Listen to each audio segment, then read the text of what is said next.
Si ton business s'arrête dès que tu t'arrêtes, tu as peut-être créé ton emploi, pas encore ton investissement. Au Tchad, lorsqu'une personne ouvre une boutique, lance un restaurant, achète des marchandises ou commence une activité, on dit souvent qu'il a investi. Ce n'est pas faux, non, loin de là. Mais tous les business ne deviennent pas automatiquement de véritables investissements. Certains te donnent simplement un travail en fait. Maintenant, tu es ton propre employeur. D'autres peuvent progressivement devenir des activités organisées, rentables et capables de produire des revenus, même lorsque tu n'es pas présent tous les jours. Dans cet épisode, nous allons donc voir comment investir dans un business au Tchad sans forcément devoir tout créer ou tout gérer soi-même.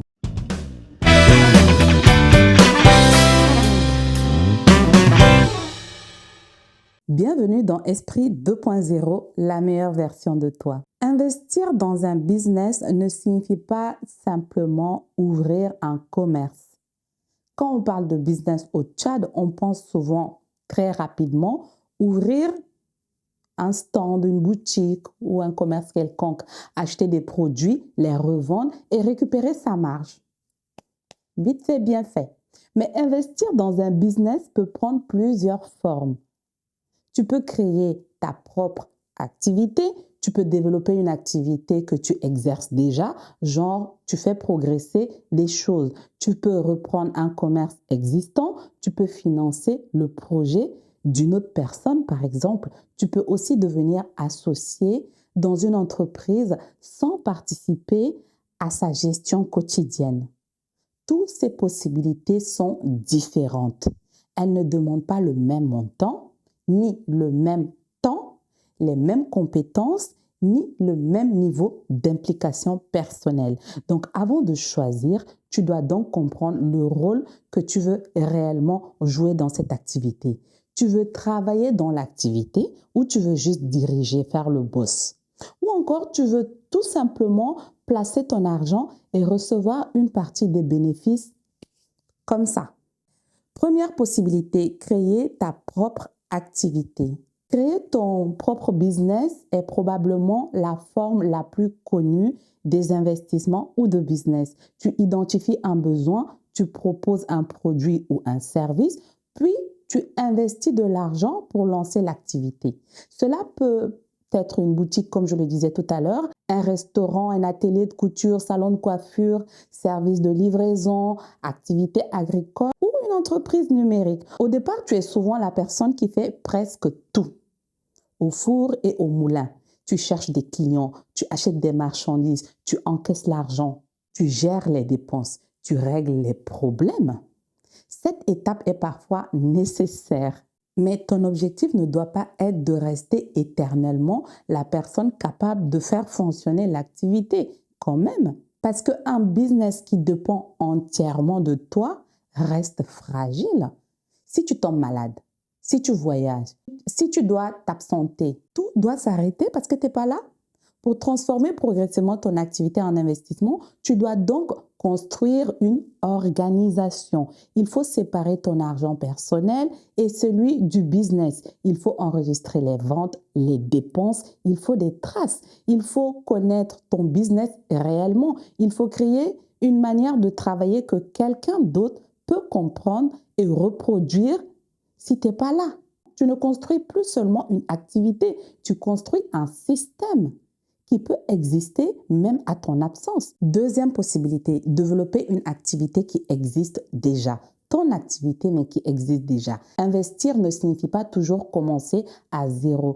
Tu peux déjà avoir une petite activité qui fonctionne très bien. Dans ce cas, ton investissement peut servir à faire grandir ton activité. Par exemple, une couturière qui veut acheter une deuxième machine pour prendre davantage de commandes. Un commerçant peut augmenter son stock sur les produits qui se vendent réellement. Un agriculteur peut investir dans un matériel pour améliorer sa production. Un restaurateur peut ajouter un service de livraison si avant, il ne faisait que la cuisine. Mais grandir ne signifie pas simplement dépenser davantage comme ça. Avant d'ajouter de l'argent à ton activité, il faut identifier ce qui te limite réellement. Est-ce le manque de stock, le manque de matériel, le manque de personnel, le manque de clients ou une mauvaise organisation? Si le problème vient du fait que personne ne connaît ton produit, alors acheter encore plus de marchandises ne va rien régler du tout. Tu risques seulement d'avoir un stock beaucoup plus important qui ne va pas se vendre. Un bon investissement doit résoudre un problème précis ou permettre de saisir une opportunité claire, un truc que tu aurais identifié mais qui te limite. Troisième possibilité, reprendre une activité qui existe. Tu n'es pas toujours obligé de créer une nouvelle entreprise. Tu peux aussi reprendre une activité qui existe déjà. Cela peut être une boutique, un atelier, un restaurant, une entreprise dont le propriétaire veut se retirer. L'avantage, c'est que l'activité peut déjà avoir des clients, du matériel, un emplacement et une certaine réputation. J'espère des bonnes réputations. Mais reprendre un business sans vérifier les chiffres peut être également risqué. Une boutique remplie de marchandises ne signifie pas forcément qu'elle est rentable. Un restaurant fréquenté ne signifie pas forcément qu'il fait gagner de l'argent à son propriétaire. Avant de payer, tu dois chercher à comprendre pourquoi le propriétaire il veut vraiment le vendre. Tu dois vérifier les ventes, les dépenses, les dettes, surtout les stocks, les matériels et les engagements pris avec les fournisseurs. Tu dois également savoir si les clients sont attachés au commerce lui-même ou uniquement à la personne qui gérait. Parce que lorsque cette personne part, une partie de la clientèle va également partir. Donc, il faudrait comprendre pourquoi les clients sont là. Quatrième possibilité, financer le business d'une autre personne. Tu peux avoir de l'argent sans avoir le temps ni des bonnes idées, des compétences nécessaires pour gérer une activité. À l'inverse, une autre personne peut avoir une très bonne idée et une excellente connaissance du métier, mais manque de financement. Vous pouvez alors vous associer. Toi, tu apportes une partie du capital, l'autre personne apporte ses compétences, son temps et son réseau. Mais cette forme d'investissement exige beaucoup de clarté et nous les Tchadiens, on se connaît. Au Tchad, de nombreuses associations commencent entre amis, collègues, membres d'une même famille. On se fait confiance, on remet de l'argent. Puis, on commence à travailler sans préciser les responsabilités. Mais la confiance ne remplace pas les règles. C'est ça le problème. Qui possède quelle part du business? Il faudrait le savoir. Qui prend des décisions? Parce que tout le monde veut décider. Qui travaille quotidiennement? Cette personne reçoit-elle un salaire en plus de sa part de bénéfices? Comment les bénéfices seront-ils partagés? Que se passe-t-il lorsqu'il y a une perte? Que se passe-t-il lorsqu'un associé veut quitter le projet? Comment on peut racheter la part de l'autre? Ces questions doivent être discutées avant de verser l'argent. Et les accords importants doivent être écrits.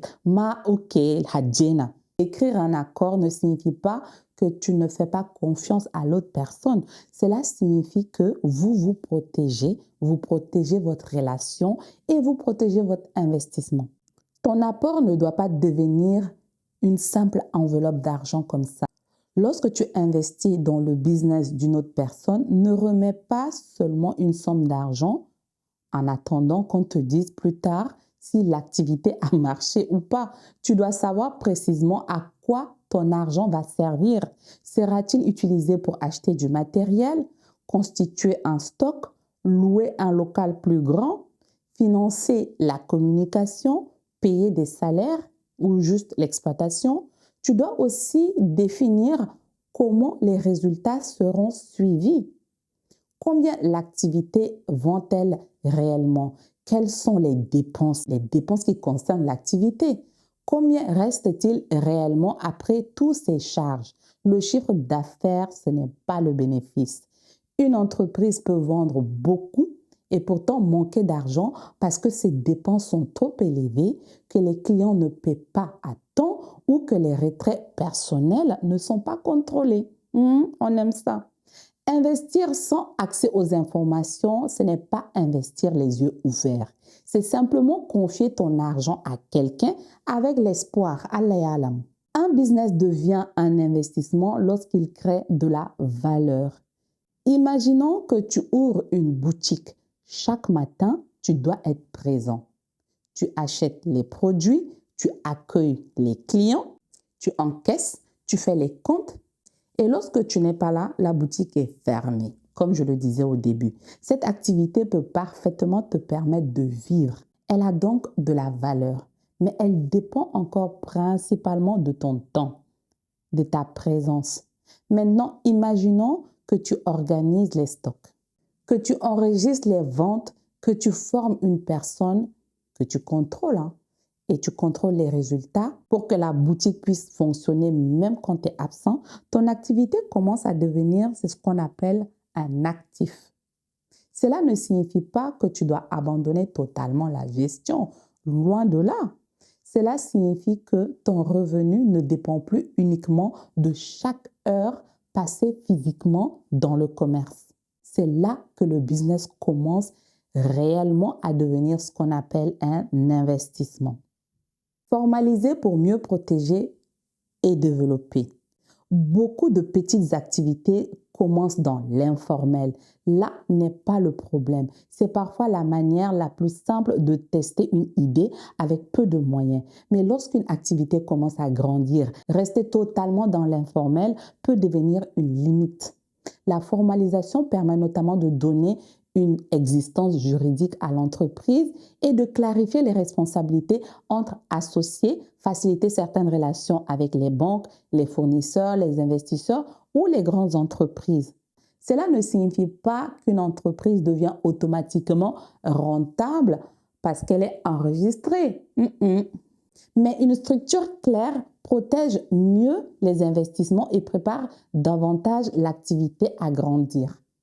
Au moins, on a des prérequis. Le vrai objectif n'est pas seulement de posséder un business. Beaucoup de personnes veulent pouvoir dire « j'ai une boutique maintenant, j'ai un salon, j'ai un restaurant, j'ai créé ma boîte ». Mais posséder un business, ce n'est pas une fin en soi. La vraie question, c'est de savoir ce que ce business produit. Est-ce qu'il répond à un besoin réel? Est-ce qu'il gagne réellement de l'argent? Ou bien est-ce qu'il peut payer ses dépenses? Est-ce qu'il peut se développer? Est-ce qu'il peut survivre en ton absence? Et surtout, est-ce que tu peux expliquer clairement comment il crée de la valeur? Le secteur privé et les petites entreprises occupent une place importante dans la diversification économique du Tchad. Des programmes récents cherchent notamment à renforcer l'accompagnement des entrepreneurs, l'accès au financement et les mécanismes de garantie destinés aux petites entreprises. Mais même lorsque les dispositions de financement s'améliorent dans le pays, aucun financement ne peut remplacer une activité bien pensée, bien organisée et correctement suivie. Investir dans un business au Tchad ne signifie donc pas obligatoirement de tout créer toi-même. Tu peux lancer ton activité, tu peux développer un business qui existe, tu peux reprendre un commerce de quelqu'un, tu peux financer le projet d'une autre personne ou devenir associé dans une entreprise qui existe déjà.